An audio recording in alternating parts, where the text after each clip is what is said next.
రంగన్నొచ్చి వసారాలో మంచం వాల్చి పరుపు వేసి కిందకు వెళ్ళిపోయాడు.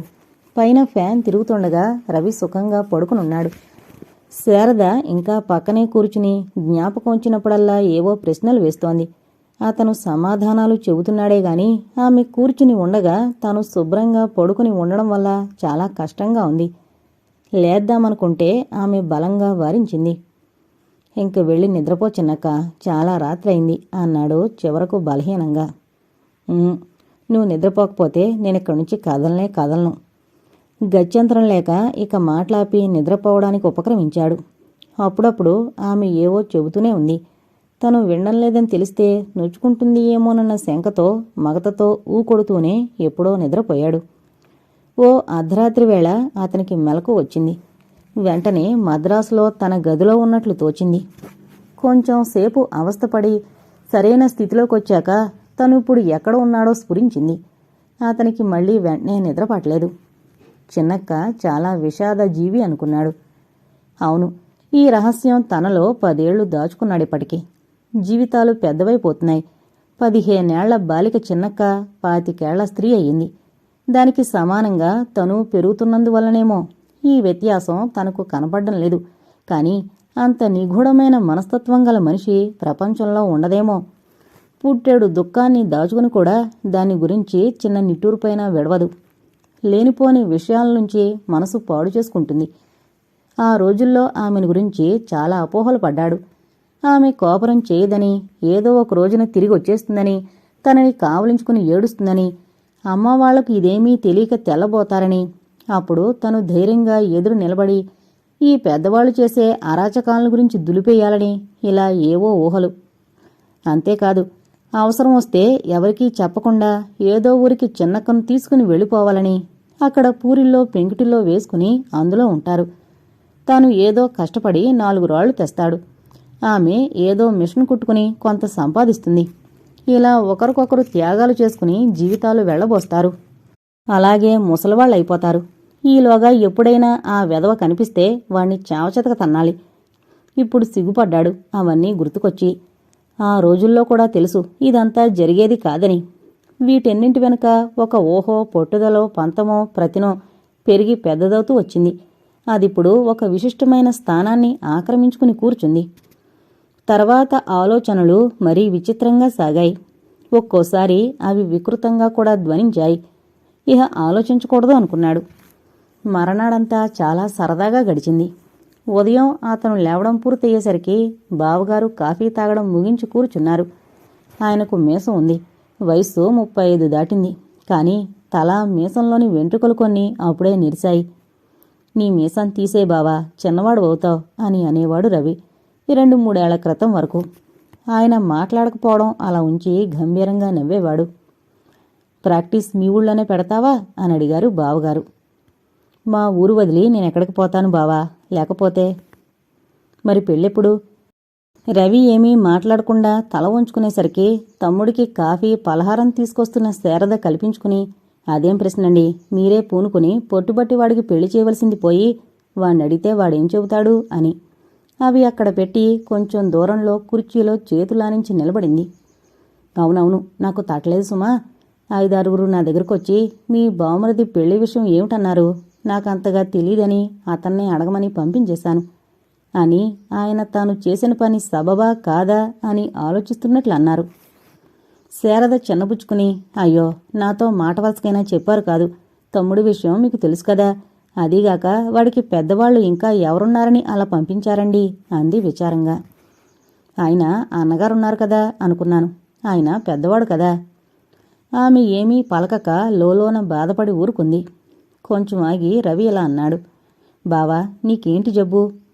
ఏమో, డాక్టర్లకు కూడా సరిగ్గా తెలీదు. ఒకరు ప్లోరసీ అన్నారు, మరొకరు నరాల బలహీనత అన్నారు. ఏది ఏమైనా నువ్వు చాలా జాగ్రత్తగా ఉండాలి. నేనసలు కుర్చీలోంచి కాలే కింద పెట్టడం లేదు కదా. ఇలాగే ఓ 6 నెలల విశ్రాంతి తీసుకుంటే తగ్గిపోతుందని చెప్పారులే. మధ్యాహ్నం భోజనాలయ్యాక రవి దిగులుగా చిన్నక్కతో అన్నాడు, అక్కడకు పోవాలంటే ఎలాగో ఉంది, ఒక్కడిని గడపాలి, ఏం తోచదు. చిన్నక్క, నువ్వు వచ్చేయకూడదు నాతో, కొంతకాలం ఉండి వచ్చేద్దు గాని. నేనెలా రానురా, ఆయన ఆరోగ్యము అంతంత మాత్రంగానే ఉంది కదా, నువ్వే ఉండు ఓ 15 రోజుల పాటు. నేనిక్కడ ఎలా ఉండేది చిన్నక్క? నువ్వు ఉన్నావని ఉండడమే గాని నాకిక్కడ ఏమీ బాగుండదు. మా నిల్లు వదిలి ఎక్కడా ఉండబుద్ధి కాదు. అతని మోగ వేదనను అంతకన్నా స్పష్టీకరించి ఆమెకు చెప్పనక్కర్లేదు. పూర్వకాలంలో ఉన్న కుటుంబాలు పెద్దవి అయి ఉంటే కాలం హరించిన కొద్దీ మనుషులు తగ్గిపోతున్నా ఆ కాలంలో కట్టిన ఇళ్ళు వాకిళ్ళు దెయ్యాల్లా అలానే చారిత్రాత్మకంగా నిలిచిపోతాయి. గోవిందరావు గారి పూర్వీకులు ఎంత పెద్ద పెద్ద సంసారాలు చేస్తేనేమి ఈయన హయాం వచ్చాక ఒక్క భార్య తను మిగిలారు. పిల్లలా లేరు. ఒకరికి తెలియకుండా ఒకరు 2-3 కుటుంబాలు అతి సులభంగా నివాసం చేయదగ్గ ఈ దెయ్యమంత భవనంలో ఈ దంపతులిద్దరూ 2-3 నౌకర్లను పెట్టుకుని కాలం గడపడం కష్టసాధ్యమైన విషయమే. అందుచేత ఎవరైనా బంధువులు వచ్చిన రోజున ఆనందానికి కులాసాకి అంతే ఉండదు. మళ్లీ ఒంటరితనం దిగులు జుగుప్స కలిగిస్తుంది. ఈ భావం వాళ్లకొక్కరికే కాక రవికి కలిగి మూర్తీభవించిన ధైన్యంలో అయ్యాడు. శోకం నుంచి శోకంలోకి పయనించడం అతి ఘోరం.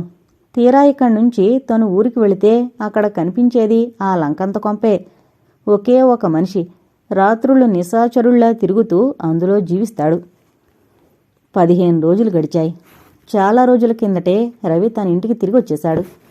తన ఒక్కడి కోసం ఒక వంట మనిషిని పెట్టుకుని భరించడం అనవసరమే. అయినా హోటల్ కూడా తినలేక దీనికే సిద్ధపడ్డాడు. వంటవాడు కూడా పాతవాడే. తను ఈ ఊరు వచ్చినప్పుడల్లా అతనే వచ్చి ఇంట్లో కుదిరేవాడు. ఒకనాడు పనివాడు కేశవులు గబగబా పైకొచ్చి, "ఈ వంటవాణ్ణి తీసేలేగారు" అన్నాడు. "ఏంరా? నిన్న నా కళ్ళారా చూశాను. వెండిగిన్ని ఉత్తరయంలో చుట్టుకుంటుంటే." కేశవులైతే 20 ఏళ్ల నుంచి పనిచేస్తున్న మనిషి, విశ్వాసపాత్రుడు. వంటవాడు 5-6 సంవత్సరాల నుంచి మాత్రమే వస్తున్నాడు. అతను చేస్తున్న పనులు కూడా రవికి తెలియకపోలేదు. కాని ఇతన్ని తీసేస్తే ఆ వచ్చేవాడు బుద్ధిమంతుడు అయి ఉంటాడనే నమ్మకమేమిటి? అదీగాక మనిషి ఎలాంటి వాడైనా ఇతని చేతి వంట అమృత తుల్యం. మరి ఆ పాపిష్టి చేతులు అంతటి పనితనాన్ని ఎలా అలవరుచుకున్నాయో గాని ఇది లభ్యం కాకపోతే? అందుకే రవి శుష్కహాసం చేసి, "అబ్బా, నీ గొడవను చూసుకోరాదు. వాళ్ళ గురించే వీళ్ళ గురించి నీకెందుకు?" అన్నాడు కొంచెం మందలింపుగానే. "ఏమో అయ్యా, ఈసారి వాడు చేసే దొండగం నా కళ్ళబడిందంటే తన్ని తగలేసేది ఖాయం. ఏడ్సో, నీ పని చూసుకో" అని రవి కోపంతో కళ్ళెరజేశాడు. "సరే, నాకెందుకులేండి" అని పనివాడు ఆడదాల్లా గొణుక్కుంటూ కిందకు దిగి వెళ్ళిపోయాడు. చాలా రోజులు రవి బయటకు వెళ్లలేదు. ఇంట్లో చాలా పుస్తకాలు పడున్నాయి. ఏం తోచనప్పుడు అవి చదువుతూ కూర్చునేవాడు. కాని వాటిలో ఒకటి పూర్తి చేసేవాడు కాదు. అందులో కొన్నసలు అర్థమయ్యేటివే కాదు. నిజంగా పట్టుదలొచ్చేది. ఒక్కోసారి ఎలాగైనా ఈ పుస్తకం అర్థం చేసుకుని ఈవేళ పూర్తి చేసి తీరాలి అని ఒక్కోరోజు గట్టిగా కూర్చునేవాడు. పట్టుదల హెచ్చిన కొద్దీ ఆలోచనలు హెచ్చుతుండేవి. అలా కొంతసేపటికి పరిస్థితి విషమించేసరికి మతి వికలమైపోయేది.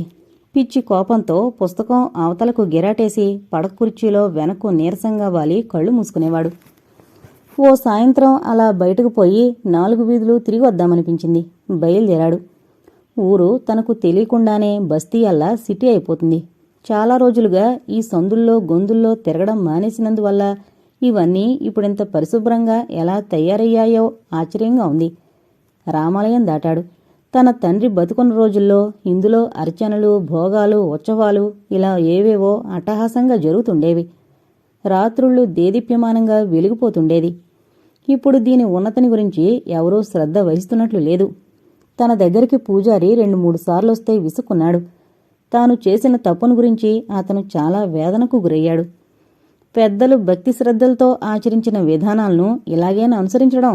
భారంగా అడుగులు వేసి ముందుకు సాగాడు. తను చిన్నప్పుడు చదువుకున్న బడి పక్కనే ఉంది. ఒకసారి గేటు దిక్కి లోపలకు పోయి ఆ రోజుల్లో ఆడుకున్న చిలిపి ఆటలు ఆడుకోవాలనిపించింది. తమ గోలకు పక్కింటి ముసలమ్మగారు గొడవ పెడితే వాళ్ళింటి షెడ్డు మీదకి రాళ్లు రువ్వాలనిపించింది. ఎత్తెత్తు గోడలు దూకాలనిపించింది. గడిచిన సంఘటనల స్మృతులు మనోల్లాసాన్ని అంతఃకల్లోలాన్ని కూడా రేపాయి. నయనయోళం నుండి బిడియంతో జారిపడిన అశ్రువులే. ఆనాటి స్నేహితులు వారందరూ ఏమయ్యారో? సరిగ్గా అదే సాయంత్రం 2-3 పాత స్నేహితుల్ని కలుసుకోవడం తటస్థించింది. వాళ్ళిప్పుడు చాలా తక్కువ స్థితిలో ఉన్నవాళ్లు. అంచేత తాము పలకరించిన ఈ గొప్పవాడైన రవి పలకడని, అవమానం పాలు కావలసొస్తుందని జడిసి అథవా ఎప్పుడైనా కనపడినా తల వంచుకుని వెళ్ళిపోయేవాళ్ళు. ఈరోజు కూడా అలానే పోబోతుంటే రవి పట్టుబట్టి ఒకరిద్దరిని ఆపాడు. ఏరా మరిచిపోయారా అన్నాడు. అబ్బే లేదురా అన్నారు వాళ్ళు. మరి చూసి కూడా పలకరించకుండా వెళ్ళిపోతున్నారేం? అది కాదురా, అర్జెంటు పనుంటే మా చెల్లాయికి మందు తీసుకొద్దామని డాక్టర్ దగ్గరికి వెళుతున్నాను అన్నాడు రెండోవాడు. అదేం? చాలా జబ్బుగా ఉందిరా, కానీ డాక్టర్ రానంటున్నాడు. ఏం అని అడిగాడు రవి ఆశ్చర్యంతో. మేం బీదవాళ్లంగా మరి అని అతను సిగ్గుతో తల వంచుకున్నాడు. అరే నేనప్పుడే చచ్చిపోయాననుకున్నారా అని వాళ్ళిద్దరినీ బలవంతంగా తమ ఇంటికి తీసుకువెళ్లాడు. శోకార్ద్ర హృదయంతో స్నేహితుడు ఆ మాటన్న మితిలేని ఖేదంతో కుచించుకుపోయిన హృదయం అతని చేతిలో 25 రూపాయలు పెట్టి అవసరం గడుపుకో అని తిరిగి భుజం చెరిచినప్పుడు ఉన్మేషితమైంది. అప్పట్నుంచి అడపా తడపా ఆ స్నేహితులు వస్తూనే ఉన్నారు. వాళ్లతో కొన్ని రోజులు సరదాగా గడిచాయి. తాను ఒక్కడూ ఎన్ని రోజులు తిన్నా తరిగిపోనంతటి ఆస్తుంది. వీళ్ళందర్నీ ఎందుకు చేరదీయకూడదు? రోజూ ఒకరో ఇద్దరో అతిథులుండేవారు. కాఫీల వేళకు 5-6 తయారయ్యేవారు. ఇదంతా చూసి ఓ రోజు కేశవులు మొత్తుకున్నాడు. ఇలా వెచ్చలవిడిగా ఖర్చు చేస్తే నిధులు కూడా హరించుకుపోతాయి బాబు అన్నాడు. ఓహో, నాకు చెప్పేవాడివి ఈనాటికి బయలుదేరొచ్చావా ఫూల్, మళ్ళీ ఈ సంగతి నా ముందు ఎత్తావంటే తన్ని తగలేస్తాను అని రవి అంతులేని కోపంతో అరిచాడు. వచ్చిన స్నేహితులంతా కాఫీలు భోజనాలతో సంతృప్తి పడక 50లు 100లు అవసరంగా ఉందని అప్పు తీసుకోవడం ఎగవేయడం పరిపాటైంది. అదీగాక వంటవాడి ఆగడం మరీ మితిమీరింది. రవి తండ్రి కావాలని మనసుపడి ఓ బంగారు ఉద్దరిని చేయించుకున్నాడు. ఆయన దివంగతులయ్యాక ఆ బంగారు ఉద్దరిని చాలా కాలం భద్రంగా కాపాడబడుతూ వచ్చి ఒకసారి ఇనపెట్టి తీసినప్పుడు రవికది కనపడింది. దాచడం ఎందుకని తీసి వాడడం మొదలుపెట్టాడు. ఒకరోజు ఉదయం 8 గంటల వేళ వంటవాడు పాడుకాకి, అయ్యో అయ్యో, ఇవాళ పొద్దున్నే లేచి ఎవరి మొహం చూశానో గాని నా పేక మీదకొచ్చింది. బంగారు లాంటి బంగారు గరిటె పొట్టను పెట్టుకుంది కదా, ఇప్పుడు నేనే ఆ పని చేశానంటే నా గతి ఏం కాను? దరిద్రముండ, ఉండు నీ పని చెబుతాను అంటూ శాపనార్థాలు విసురుతున్నాడు. ఆ సమయానికి అక్కడికి కేశవులు చేరుకుని ఈ వేటగాడు మరో అమూల్య వస్తువును గుటకాయ స్వాహా చేశాడని గ్రహించి, ఇవాళేం చేరేశావు ఇంటికి అన్నాడు. వంటవాడు తన మాటలు వినిపించుకోకుండా ఇంకా నెత్తి నోరు మొత్తుకుంటూ శాపనార్థాలు విసరడం చూసి ఆ మాటలు విని నిర్వీణ్యుడై, అయ్యింది, బంగారు గరిటికే ఎసరు పెట్టావు అన్నాడు. మాటలు తిన్నగారాని నేను తీసానంటున్నావా? నువ్వు ముందు మాట దక్కించుకో. అది మా బాబుగారిది, చూడు ఈవేళ నీ భరతం పడతాను. ఇలా మాట మీద మాట పెరిగిపోయింది. ఆఖరికి ఆవేశంతో వంట బ్రాహ్మణుడు ఒక దూషణ వాక్యం పలికేసరికి కేశవులు ఒళ్ళు తెలియని కోపంతో అతడి కంఠాన్ని తన పిడికిలతో బిగించాడు. ఈ మనిషి బలం సామాన్యమైంది కాదని తెలుసుకున్న వంట బ్రాహ్మణుడు చంపేస్తున్నాడు చంపేస్తున్నాడు అని పెద్ద పెట్టిన కేకలు పెట్టాడు. ఈ రాద్ధాంతమంతా రవి వింటూనే ఉన్నాడు. అతని క్రోధానికి హద్దు లేకపోయింది. కాని పోయిన వస్తువును తలుచుకునేసరికి అతనిలో విచారం పెళ్ళుబుకింది. గబగబా అక్కడికొచ్చి, ఇదిగో మర్యాదగా చెబుతున్నాను, సాయంత్రంలాగా ఆ వస్తువు నా కళ్ళెదుట కనబడకపోయిందంటే మీ ఇద్దరిని పోలీసులకు పట్టించి దుంప తెంపుతాను అన్నాడు. అది కాదే గారు అని కేశవులేదో చెప్పబోయాడు.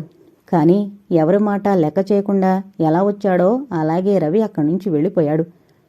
కేశవులు కన్నీళ్లు పెట్టుకుని, చూసావా, ఇదంతా నీ మూలనొచ్చిందయ్యా దుర్మార్గుడా అన్నాడు.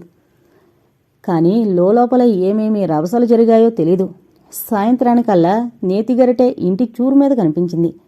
బహుశా ఎత్తుకుపోయిన కాకి తిరిగి పెట్టుంటుందని వంటవాడు నిర్ధారణ చేసి, హమ్మయ్యా, నా నిర్దోషిత్వం బయటపడింది అని గుండెల మీద చెయ్యి వేసుకుని దీర్ఘ నిశ్వాసం వదిలాడు. ఆ వస్తువు మళ్లీ ఇనపెట్లోకి వెళ్ళిపోయింది. చాలా రోజులు ఇలానే గడిచిపోయాయి. అవి నిస్సారమైనవైనా కావచ్చు, ఆనందకరమైనవైనా కావచ్చు, కాని ఏమీ ప్రత్యేకత లేనివి. ఒకరోజు పెద్దక్కగారి దగ్గర నుంచి ఉత్తరం వచ్చింది, బయలుదేరి వస్తున్నానని. అతను ఉత్తరం చదివి ఊరుకున్నాడు. మర్నాడు తెల్లవారుజామునే బండి దిగి 2 ఏళ్ల చంటివాణ్ణి ఎత్తుకుని లోపలికొచ్చిన సుభద్ర, అయ్యో నా కర్మ, ఇలా చిక్కిపోయేమిట్రా తమ్ముడు, పట్నంలో సిగరెట్లు గిగరెట్లు ఏమైనా అలవరుచుకున్నావా ఏం అంది నోరు నొక్కుకుని. కేశవులు లోపలకు సామాన్లు చేరేస్తున్నాడు. దురదృష్టవశాత్తు ఆ అలవాటు నాకు అబ్బలేదు. దురదృష్టమంటావేమిట్రా వెర్రినాగమ్మ, అందుకనే మా తమ్ముడు చాలా అమాయకుడు, వట్టి వెర్రిబాగులువాడని నలుగురితో చెప్పి మురిసిపోతుంటాను. ఈ ధోరణి నచ్చక రవి బావలేకుండా వచ్చేమే ఒక్కయ్య అని అడిగాడు. ఆయనకొక్క పన ఒక్క ఇదా తమ్ముడు, పొద్దున లేచి 6ంటికి బయట కాలు పెడితే తిరిగి రాత్రి 10ంటికి వస్తుంటారు. అయితే బావ ఇంకా బిజీగా తిరగడం మానలేదన్నమాట. మరి ఎలా నాయనా, ఊళ్ళో అందరికీ ఆయనతోటే పనుంటుందా మరి అని కొంచెం ఆగి, అది ఒక్క మరిదిగారికే చెల్లింది, ఇంట్లో కాలు బయట పెట్టకుండా అంది. ఆవిడ ఏం ఆలోచించుకుని ఇలా మాట్లాడుతోందో అర్థం కాక విసుగుతో, పెద్దబావ రోగిష్టి మనిషి కాదుగా అన్నాడు. ఆమె ఈ మాటకు రెత్తబోయింది. కాని తక్షణం చాకచక్యంతో ఆ చిహ్నాలను ముఖంలోంచి పారద్రోలి నవ్వు తెచ్చుకుని, ఆయన నిన్ను మరీ మరీ అడిగానని చెప్పమన్నారు తమ్ముడు అంది. రవి ఏమీ సమాధానం ఇవ్వకుండా స్వీకరించినట్లు తల ఊపి ఊరుకున్నాడు. సుభద్ర ఆ రాత్రి వంటవాణ్ణి దుమ్మెత్తిపోయడం రవి విన్నాడు. దానికి తోడు కేశవులు ఆమెతో అతని గురించి ఫిర్యాదు చేసినట్లున్నాడు. ఉన్నవి లేనివి కలిపి దుయ్యబడుతోంది. వంట బ్రాహ్మణుడు అచేతనుడై తల వంచుకుని నిలబడిపోయాడు. ఈ వ్యవహారంలో రవేమీ జోక్యం కలిగించుకోలేదు. ఆ రాత్రి రవి పడుకునున్నప్పుడు ఆమె పక్కనే కూర్చుని, ఇలాగైతే లాభం లేదు తమ్ముడు అంది. ఏంటక్కయ్యా అన్నాడు రవి తెల్లబోతూ. ఆలనాపాలన కనుక్కునేవారు ఎవరూ లేరు గనుకనే ఈ ఇల్లు ఇలా అస్తవ్యస్తంగా పడుంది. తలుచుకుంటే నాకు లోపల ఏదో కొమ్మరి పురుగు తొలుస్తున్నట్లుగా ఉంది అని పమిటి చెంగుతో కళ్ళు తుడుచుకుని గాదిగాదికంగా, వెనకటి తాతగారు ఇలా ఉండేవారట, ఆ శాఖ ఇంకా పోలేదు. ఏం చేయమంటావో చెప్పమ్మా. మరి నేనేమైనా గట్టిగా మాట్లాడితే నీకు విసుగాయే. ఇదంతా చూస్తుంటే నాకెలా ఉందో తెలుసా, నిన్ను విడిచి ఎక్కడికి వెళ్ళకూడదనిపిస్తోంది. నన్ను విడవకుండా కూర్చుంటే అవతల బావ విషయమో అన్నాడు రవి నిదానంగా. అది నిజమే, అందుకనే కదా నేను బలవంతాన కోరికను చంపుకుంటున్నాను అని కొంచెం విరామంతో, అయినా నాకు తెలియకడుగుతాను తమ్ముడు, ప్లేడ్రే కూడా పాస్ అవుతున్నావు కదా, ఇంకా ఎన్నాళ్ళు ఈ లంకంత కొంపను కళాకాంతులు లేకుండా ఉండమంటావు చెప్పు అని బెడ్లైట్ వెలుగులో అతని ముఖం వంక లోతుగా చూసింది. రవి ఈ మాటల్ని అర్థం చేసుకున్నాడు. మాట్లాడకుండా ఊరుకున్నాడు. వింటున్నాను. అతను కళ్ళు కూడా తెరవకుండా ఇంకా అలాగే పడుకునున్నాడు. నిద్రపోతున్నావా? తనకేది శరణ్యమో అతనికిప్పుడు బోధపడింది. ఆ అభినయమే తప్పనిసరైంది.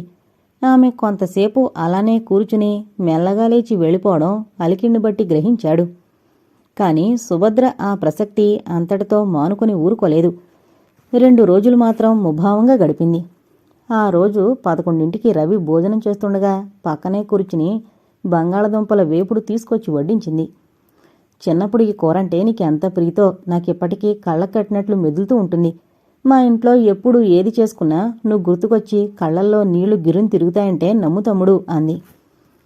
నేనెలా మరిచిపోనక్క నీ వాత్సల్యం అని అన్నం కలుపుతున్నాడు. అలా అంటానా? మీ బావగారు దెప్పి పొడుస్తారు నన్ను, మీ తమ్ముడికి నువ్వంటే ఏమీ అభిమానం లేదని. పరిహాసానికి అనుంటారు. దేనికైనా అనని, మా తమ్ముణ్ణి అంత మాట అంటే నేను ఊరుకుంటానా? చూసుకోండి, నా మాట అబద్ధమైతే నీ వెళ్ళి అన్నీ నిశ్చయపరుచుకుని వస్తాను అని పంతం బట్టి బయలుదేరాను. నిశ్చయమా అని ఆశ్చర్యంతో ఆమె వంక తేరిపారా చూశాడు. ఆయనైతే మాత్రం అంత మాట అంటే నేను ఊరుకుంటానే ఏమిటి? నీ చేత అనిపించుకోందే తిరిగి వెళ్ళి ఆయన గారి ముఖం చూడలేను అని రవి ముఖంలోకి తీక్షణంగా పరికించి కొంచెం నవ్వి లాలనగా, మన హేమకు 14 వెళ్ళి 15 వస్తున్నాయి అంది. నీ ఉద్దేశం కొంచెం విడమరిచి చెప్పరాదు అని రవి అన్నం తిండం మాని కనుబొమ్మలు ముడిచి స్తబ్దుగా కూర్చున్నాడు. అయ్యో రాత, నీ దగ్గర సిగ్గెందుకు నాయనా? హేమను మావయ్య ఎలా ఉంటాడే అని నేను అడిగితే పోమ్మా నువ్వు మరీను అని అవతలకు తుర్రుమంటుంది అని సహేతుకంగా అతన్ని ఆశాంతం వీక్షించి, మీరిద్దరూ ఒకరి పక్కన ఒకరు నిలబడితే చిలకా గోరింకల్లా ఉంటారు. రేపు జ్యేష్ఠమాసంలో కావలసినన్ని ముహూర్తాలు. మాటింకా పూర్తి కాకుండానే రవి అసహ్యంతో ఛీ అని కంచం అవతలకు తోశాడు. ఈ ఘాతపు అగాధమైన హృదయంలో అన్ని మూలలు తడిమి బలంగా తట్టగా ఆమె ముఖం వెలవలపోయింది. కాని ఏ చాకచక్యాన్నో వినియోగించి కాస్త చిరునవ్వును అక్కడక్కడా ద్యోత్యకం చేసుకుని, అదిగా తమ్ముడు అని ఇంకేదో చెప్పబోయి అది పూరించడంలో ఘోర పరాజయం పొందింది. తేలిపోయి పాలిపోయిన వదన మండలాన్ని మరింత మలినపూరితం చేయగా, అదేమిటి అని తడబడిన కంఠంతో గొణిగింది. నీకు కోపం రాకపోతే చెబుతాను, ఇలా సంబంధం కలవాలని మీరెందుకు ఉబలాట పడతారు? హేమ పుట్టినప్పటి నుంచి నా దగ్గర ఎంతో చనువుగా పెరిగింది. అమ్మా నాన్న పోయిన దగ్గర నుంచి నువ్వు చిన్నక్కే తల్లి తండ్రి అయ్యారు. అక్కయ్య కూతుర్ని మరో దృష్టితో నేను చూడలేను. ధైర్యం స్థైర్యం నశించి మానుప్రడి అలా చూపులు చూస్తూ ఉండిపోయింది. అసలు ఇలాంటి మాటలు ఎలా వస్తాయో అర్థం కాదు. నాకు చాలా బాధ కలుగుతుందని మీరెందుకు అనుకోరు అని విసురుగా లేచి అక్కడి నుంచి వెళ్ళిపోయాడు రవి. ఆ రోజంతా సుభద్ర ఏడుస్తూ పడుకుంది. అస్పష్టంగా తనలో తాను గొణుక్కుంది. అది నిందించడమో తోలనాడ్డమో పరిహసించడమో రవి అర్థం చేసుకునేందుకు ప్రయత్నించలేదు. కాని ఆమె కుములుతూ కుళ్ళుతూ పడుకోవడం అతనికేం బాగాలేదు. చీకటి పడుతుండగా ఆమె దగ్గరకు వెళ్ళి, నువ్వెందుకు ఏడుస్తున్నావో నాకు అర్థం కావడం లేదు. నీ తమ్ముణ్ణి అల్లుణ్ణి చేసుకోవాలనేనా? సాధారణంగా ఎవరికైనా ఈ మాట ఆశానిపాతం వలె తగలాలి మరి. ఈమె ఎటువంటి ఆవేదన చెందిందో లేక ఓర్చుకుందో మొత్తానికి పలకలేదు. హేమకు మంచి వరుని చూసి పెళ్లి చేసే బాధ్యత నాది. అప్పటికీ ఆమె పలకలేదు. చీర చెరుగు ముఖం మీదకు లాక్కొని ఒక పక్కకు ఒత్తిగిల్లి పడుకుంది. నాతో మాట్లాడకూడదని పట్టుబట్టావా ఏం? ఇంకా ఆమె ఆ ఊ అనకపోయేసరికి, సరే మా అక్కయ్య ఇట్లాంటిదని చెప్పుకు సంతోషిస్తాను అని నిరసంతో అక్కడి నుంచి కదలబోయాడు. అప్పుడు చొప్పున ముసుగులోంచి తల యువతలకు పెట్టి, తమ్ముడు నాకు మనసేమీ బాగాలేదు, రేపొద్దున్నే వెళ్ళిపోయే సదుపాయం చూడు అని అతడు మెదలకుండా నిలబడేసరికి, నాకేం కోపం లేదు నాయనా. ఎవరిని ఉద్ధరించేందుకు కనుక నాకినుకు నాక ఈ నియమాలు విచిత్ర మనస్తత్వాలు అర్థం కావు. మీ బావగారి ముందు మొహం చూపించో చూపించకో నా అవస్థ నేనే పడతాను, నా కర్మం. అంత తొందరగా వెళ్ళిపోవాలా ఏం? పొంగి పొర్లొచ్చే దుఃఖాన్ని ఆపుకునేందుకు ఆమె సతమతమవుతూ, ఇక్కడుండి ఈ వేదన భరించలేను. ఎన్నాళ్ళనుంచి పెంచుకున్నానో ఈ ఆశ. నేనే కాక మరో అమాయక జీవిని కష్టపెట్టాను. నువ్వు చేసిన పని ఎన్నటికీ మరువురాంది. ఎవరి మీద వాళ్లకు అసహ్యం కలిగేటట్లు చేయడం సామాన్యమైన విషయమా? అతను సంకోచిస్తూ తటస్థంగా ఒక నిమిషం నిలబడి తర్వాత నిదానంగా వెళ్ళిపోయాడు. కొన్నాళ్లకు రిజల్ట్స్ తెలిసాయి. రవి పాస్ అయ్యాడు. శశి నెంబరు కూడా తనకు కొంచెం దూరంలో ఉంది. మధ్యలో ఉన్న కొన్ని నెంబర్లు వికృతంగా తోచాయి. కాని ఆ మధ్య గల వాటిని ఏదో స్ఫురించి ఆతృతగా చూసేసరికి అందులో చంద్రన్ నెంబరు లేదు. చాలా విచారించాడు. ఆగస్టు వచ్చింది. కాన్వొకేషన్కి మద్రాసు వెళ్ళాడు. ఇది వరల ఇప్పుడతనికి గది లేదు. సరాసరి చిన్న సూట్ కేసుతో సహా రాగిణి ఇంటికి దారి తీశాడు. ఆ సమయానికి రాగిణి కిటికీలో అద్దం పెట్టుకుని తల దూవుకుంటూ తడవకు ఎంత జుట్టు రాలిపోతుందో తలచుకుని విచారిస్తూ కూర్చుంది. వాకిట్లో బండాగడం చూసి చేస్తున్న పనాపి ఓచల్లోంచి తొంగి చూసింది. ఆనందాతిరేకంతో ఆమె కళ్ళు మెరిశాయి. ఉసూరుమంటూ లోపలికి ప్రవేశించి మంచం మీద కూలబడ్డ రవిని ఎప్పుడు రాక అని సంభ్రమంతో పలకరించింది. ఇప్పుడే నాకు కాఫీ కావాలి అర్జెంటుగా. మీకు అర్ధరాత్రి పూట పాలు కావాలి. వేళకాని వేళల్లో కాఫీ కావాలి. ఉండండి, మీ చిన్నక్కగారికి రిపోర్ట్ చేస్తాను. అతను ఆశ్చర్యంతో, నేనిప్పుడే వచ్చానన్న సంగతి మరిచిపోయావా ఏం? చాలా కాలంగా కలిసుంటుందల్లా మాట్లాడుతున్నావు. భలే, మొత్తానికి ఆధిక్యతంటే ఆడవాళ్లదే. మొదలుపెట్టారు సోది. మీరిలాగే నా ఆనందానంతా పాడు చేస్తారు. ఇవాళ నా పుట్టినరోజు తెలుసా? రాత్రంతా ఏడుస్తూ కూర్చున్నాను. నా జన్మదినాన కూడా నాన్న వాళ్ళెవ్వరూ దగ్గర లేకుండా పోయారు. కాని ఆ దయామయుడు నా మొర ఆలకించాడన్నమాట. అతిథి సత్కారం చేసే భాగ్యం లభించింది అని ఆమె కాఫీ తెచ్చేందుకు లోపలికి పోబోయింది. అయితే నీకు నేను నా అన్నవాణ్ణేనన్నమాట. ఆమె సగం అల్లుకున్న జడ భుజం మీదుగా ముందుకు పడేట్లు గిర్రున వెనుతిరిగి, కాదా మరి అంది నవ్వుతూ. అతని శరీరం ఆనందాతిశయంతో రోమాంచితమైంది. స్నానం చేసి దుస్తులు మార్చుకున్నాక హాయిగా కూలబడుతూ మద్రాసు కబుర్లేమిటి అన్నాడు. ఈ మాట అన్నాక కంఠం వణికినట్లు తోచింది. మీకే తెలియాలి, నేను ఒట్టి ఆడదాన్ని అని రాగిణి గుమ్మం అవతల నుంచే ఏం కూర చేయమంటారు అని ప్రశ్నించింది తొంగి చూసి.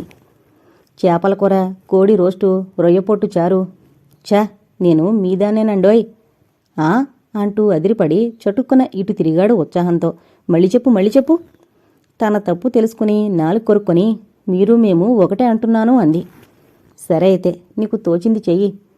12 దాటాక గాని భోజనానికి పిలుపు రాలేదు. రవి లోపలికి వెళ్ళి వడ్డించున్న ఒకే ఒక విస్తరి చూసి, ఏమిటి అన్యాయం అన్నాడు. ఏంటి అంది ఆమె భయ సంకోచ స్వరంతో. నువ్వో? ఓహో, మీరు మరీ చిలిపివారవుతున్నారే. మీరు మగవాళ్ళు మీ పక్కన కూర్చుని ఎలా భోంచేసేది? పర్వాలేదు, ఆడవాళ్ల పక్కన కూర్చోవడానికి నాకేం అభ్యంతరం లేదు. అని తల తిప్పి, మీకు ఒకదానికి అభ్యంతరం ఉంది గనుకనా అని విలాసంగా అతని వైపు చూసి ఇహ తప్పేది లేదని తను ఒక విస్తరి తెచ్చి త్వరగా వడ్డించుకోసాగింది. ఎన్నాళ్లబట్టి మీ ఊళ్ళోనే ఉన్నారా? బొత్తిగా పత్తాలేరు. ఒక ఉత్తరం ముక్కైనా రాయకపోతిరి. అవును సుమా, నాకా ఆలోచన తోచలేదు అని అతను విస్తుపోయాడు. మళ్ళీ కొంచెం ఆలోచించి, అయినా తీరా ఉత్తరం రాయడానికి పూనుకుంటే ఏం రాయాలో తోచక నానా హైరానా పడేవాణ్ణి. ఏమో, మీ ఆడవాళ్లతో ఒకే ప్రమాదం. పొరపాటున నోరు జారి, ఆహా కలం జారి ఒకటి రాయబోయి ఒకటి రాస్తే విరుచుకు పడతారు అని ఆమె ముఖంలోకి ఓరగా ఒకసారి చూసి తిరిగి గంభీరంగా అన్నం కలపసాగాడు. మీకీ విషయం ఎలా తెలిసింది అని తటాలన ఒక ప్రశ్న వేసి ఊరుకుందామే. అతను నిర్విణ్యుడై ఒక్క క్షణం ఊరుకుని, చిత్తైపోయానని ఒప్పుకున్నాను అన్నాడు తర్వాత. చచ్చా, నేను తమాషాకు అన్నానంతే. అతను జవాబివ్వలేదు. ఆమె హఠాత్తుగా ఉత్తరాల విషయం ఎత్తాక తుది మొదలులేని చీటీ రాసిన వ్యక్తి గుర్తుకొచ్చి మనసంతా వింత అనుభూతితో ఊగిసలాడిపోయింది. అబ్బా, మీరలా ముభావంగా ఉండకండి. అతను తొట్రుపడి, ముభావంగా ఉన్నానా? లేదే అని అంటుండగా మరో విషయం జ్ఞప్తికొచ్చి ముఖమంతా నల్లబడిపోయింది. మధ్యాహ్నం బయటకు పోయినప్పుడు ముందుగా చంద్రాన్ని కలుసుకున్నాడు. తప్పినందుకు అతనే విచారిస్తున్నట్లు భంగిమలు ప్రదర్శించలేదు. రవి ఉత్తరాలు రాయడం లేదని అతనికి కూడా కోపం వచ్చింది. రవి ఏవో సాకులు చెప్పి తప్పించుకున్నాడు. శశి కనిపిస్తుందా అని రవి అడిగాడు. నేనామెను చూడ్డానికి ప్రయత్నించడం లేదు అని చంద్రం చెప్పాడు. అదేం? విరోధం కాదు గాని అలాంటిదొచ్చింది మా మధ్య.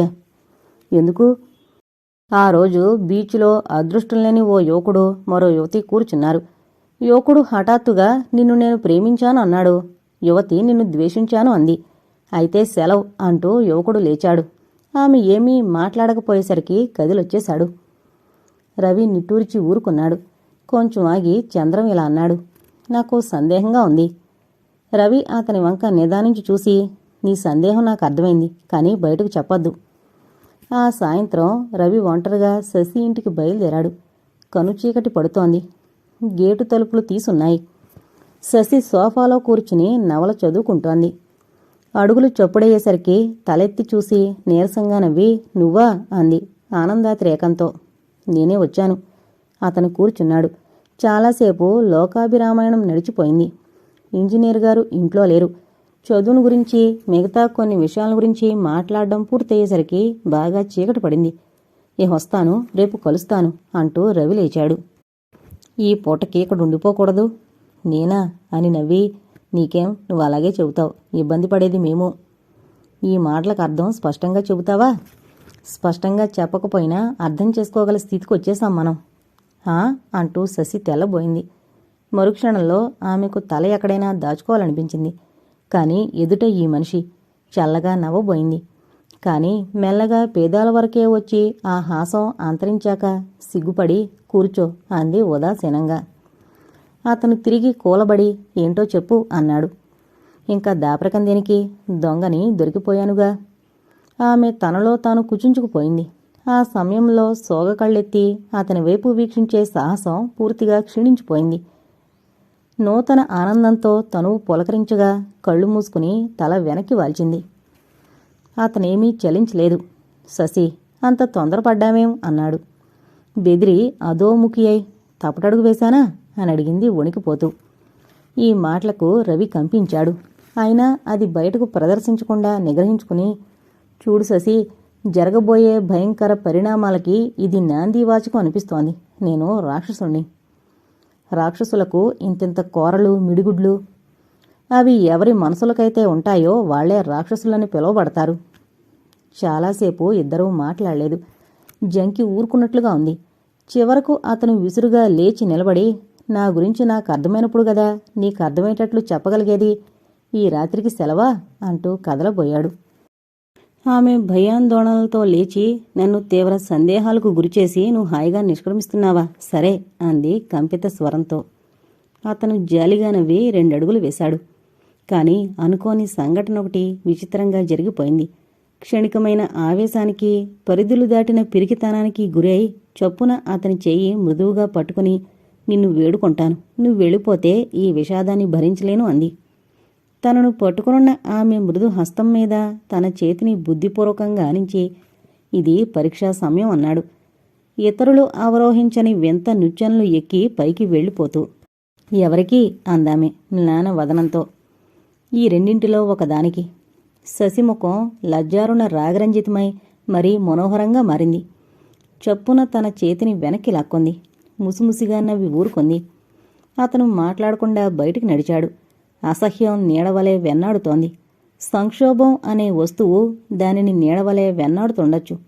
శశి ఈవేళ తన ముందు హృదయద్వారం సగం తెరిచింది. ఆ సగం చాలు. తాను బుకాయించాడు. ఛీ, వ్యర్థం జీవితం. ఆమె ఏమాత్రం తన నుంచి సంగ్రహించింది? తాను ఎవరు? చాలా క్రూరుడేమో. అమ్మో వారు అని నలుగురు వేలెత్తి చూపిస్తారు తనను గురించి. దేన్నైతే చెలగాటం ఆడకూడదో దాంతో ఆడుతున్నాడు. ఇది అమానుషం, పాపం అని మనసు ఘోషించక మాండం లేదు. కాని ఈ మనసే ఇదివరకిది నీతిగా బోధించి వశపరుచుకుంది. ఇది చాలా న్యాయం అంది. తాను ఇప్పుడు తన ఆధీనుడు కాదు. ఎవరేం చెప్పినా చేసేందుకు సంసిద్ధుడుగా ఉన్నాడు. అపారమైన దుఃఖ సముద్రాన్ని ఈదడానికి, ఈ దేవాళ్లను చూసి ఏడవడానికి, ఏడవనట్లు బింకం ప్రదర్శించడానికి తయారైపోయాడు. మళ్ళీ ఇందులో తన తప్పేమీ లేదని, అది విద్యుక్త ధర్మమని ఏదో కంఠం ఘోషిస్తోంది. అజ్ఞాతంగా ఈ కంఠం ఎవరిదే ఉంటుందని ఆలోచించాడు. చిన్నక్కేంత స్వార్థపర్రాలు ఏమాత్రం కాదు. చిన్నక్క, స్వార్థం అనే మాటకు అర్థమేమిటి చెప్పవు అని అతను ఒకవేళ ప్రశ్నిస్తే త్యాగంగావున అని చెప్పేస్తుంది నిస్సంశయంగా. మరి ఈ కంఠం 10 ఏళ్ల నుంచి తాను ఊహించుకుని పెంపొందింపజేస్తూ వచ్చిన శోకమూర్తి తాలూకా అయి ఉంటుంది. ఇంత ఆలస్యం చేశారేం అని అడిగింది రాగిణి తలుపు తెరచి. అని స్పష్టంగా గొణిగి లోపలికి నడిచాడు. ఆ రాత్రి అతను మంచంపై పడుకున్నాడు. రాగిణి లోపల గదిలో గిన్నెలు సర్దుతోంది. ఈ సంఘటన చాలా ఉల్లాసకరంగా ఉంది. తాను ఈ ఇంట్లోకొచ్చి దిగుదామని ఆలోచించలేదు. రైల్లో కూర్చునుండగా హోటల్లో దిగుదామని అనుకుంటుండగా రాగిణి తలంపుకొచ్చింది. రైలు దిగాక నిశ్చయం దృఢపడింది. కొంచెం సేపున్నాక రాగిణొచ్చి సుదూరంలో చతికిలబడి, ఇంకా కబుర్లు చెప్పండి అంది. అలాగే, నువ్వు ప్రారంభించు. ఆమె కొంచెం ఆలోచించి, ప్రాక్టీస్ ఈ ఊర్లో పెడతారా, మీ ఊర్లో పెడతారా ప్రశ్నించింది. నేనసలు ప్రాక్టీస్ పెట్టదలుచుకోలేదు అని టపీమని జవాబు చెప్పేశాడు రవి. ఏం అలా అనిపిస్తోంది ఇప్పుడు? నేను సరదా కోసం చదివాను. మంచి మాటే. పెంకి మాటలు మాని కుదురుగా జవాబులు చెప్పండి. మీరు సరాసరి నా ఇంటికొస్తారని ఏనాడు నేను ఊహించలేదు. ఇప్పుడు అనిపిస్తోంది నాకు మీకు నేను ఎంత రుణపడున్నానో అని. ఆమె కంఠం రుద్ధమైంది. ఏమిటి ఈ జీవితం? ఇన్ని నెలలు మిమ్మల్ని చూడకుండా ఎలా గడిపానో అర్థం కావడం లేదు. నేను ప్రతిదినమూ లేచి నిద్రపోయే వరకు ఏం సాధిస్తున్నానో దురాహ్యం. నేను ప్రపంచానికి ఎంతో దూరంలో ఉన్నాననిపిస్తోంది. ఛీ, ఎవరైనా నన్ను తలచుకుని నిట్టూరుస్తారేమోనన్న ఆశ విషయం అలా ఉంచి, అనుక్షణం బ్రతుకు మీద విరక్తితో, నా మీద నాకున్న అసహ్యంతో జీవితం వెళ్ళిపోతోంది. ఈవాళ మీకు నిజం చెప్పాలి. ఒక్కో సంజెవేళ మీ మీద ఎంత కోపం వచ్చేదనుకున్నారు? మీకసలు మళ్ళీ కనపడకూడదని అనుకునేదాన్ని. ఆ మనిషి మీద కూడా నీకెప్పుడూ అంత కోపం రాలేదన్నమాట. అబ్బా, ఏం మనుషులు మీరు! మీ సుముఖంలో ఎంతో ఆనందాన్ని ఆశిస్తుంటే ఇటువంటి మాటలు విసిరి గాయపరుస్తుంటారు. ఈవాళ నా పుట్టినరోజు. చాలా పవిత్రమైన దినమని భావించాను. ఈ పవిత్రమైన వేళ అటువంటి పాడు విషయాలు ఎందుకు గుర్తు తెస్తారు? ఇది మీకు ధర్మమేనా అంటుంటే ఆమె కళ్లల్లో చొప్పున నీళ్లు తిరిగి చెంపల నుండి జలజల రాలిపోయాయి. రాగిణి అన్నాడతను మితిలేని ఖేదంతో. ఎంతో పొరపాటు చేశాను. ఇంతలో ఓ విషయం జ్ఞప్తికొచ్చి, ఎంత మందమతిని రాగిణి, ముందు కళ్ళు తుడుచుకో. ఎవరూ ఏడుస్తుంటే చూడకూడదని ఓ నియమం. కాస్త లేచి ఆ కొంకీనున్న కోటిలా అంది. ఆమె కళ్ళు తుడుచుకుని లేచి మెల్లగా చెప్పిన పనిచేసి తిరిగి కూర్చోబోతోంది. అప్పుడే కూర్చోకు, ఇటురా. ఆమెకేమీ పాలుపోలేదు.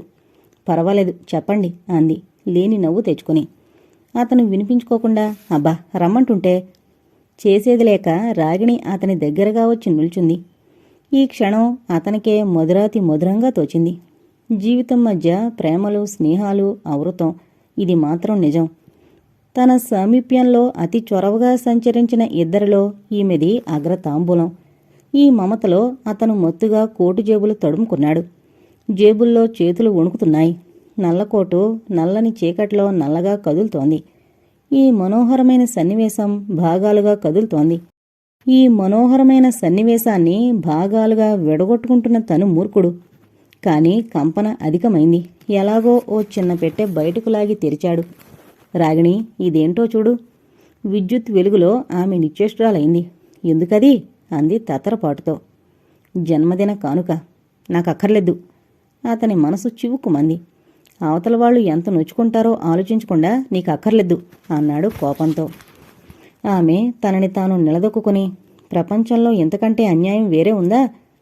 తప్పని మనస్ఫూర్తిగా నమ్మిన ఓ పని చేయడం, తిరస్కరించబోనడం కూడా నేరమేనన్నమాట. తప్పా? అన్నాడతను పాముకాటు తిన్న మనిషిలా. లేకపోతే ఏంటి చెప్పండి, నేనెవరిననుకున్నారు? నువ్వింత పెడార్థం తీస్తావని అనుకోలేదు.